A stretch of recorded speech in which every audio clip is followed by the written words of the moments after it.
The rest of the story. Blanche Jensen, 72. Homeless except for the refuge of a farmhouse near the German village of Siegendorf.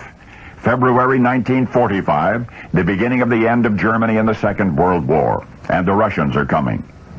The Russians are swarming through the German countryside, looting homes, brutalizing villagers and farm families, and yet the farmhouse where the widow Jensen has sought refuge will be spared the rampaging victors. For what awaits any Russian soldiers who might happen to pass by is what you might call a scarecrow. A scarecrow sewn together by Blanche Jensen. You see, Mrs. Jensen and her physician husband were American citizens. They were living in the German city of Dresden. Dr. Jensen died during the war. Blanche was elderly and alone when Dresden burst into flames. Not even the Nazis, the masters of the inconceivable, not even they could conceive of an Allied air attack on that glorious city. Defenseless, tactically irrelevant. Dresden had been known for centuries as a world capital of elegance, a showplace of priceless art treasures, splendid architecture, not to mention the birthplace of some of the world's finest and most famous china. And then in February 1945, the unimaginable became a reality. The Allies descended from the skies and Dresden died, a death at once incredibly swift and agonizingly slow.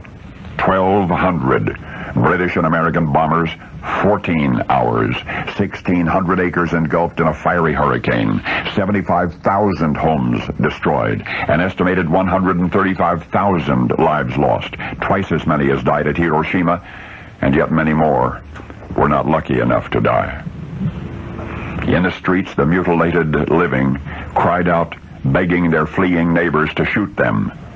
Rescue vehicles bound for the countryside refused to accept any animal, no matter how small, and so hundreds of beloved pets were put to death so that their masters might be spared. It was on one such rescue vehicle that 72-year-old Blanche Jensen was transported to safety after 48 hours of huddling in the ruins of Dresden. Yet the remote farmhouse to which she came was almost as vulnerable as that marvelous city had been. So how is it recorded that Mrs. Jensen survived the war and the aftermath, and then returned to the United States?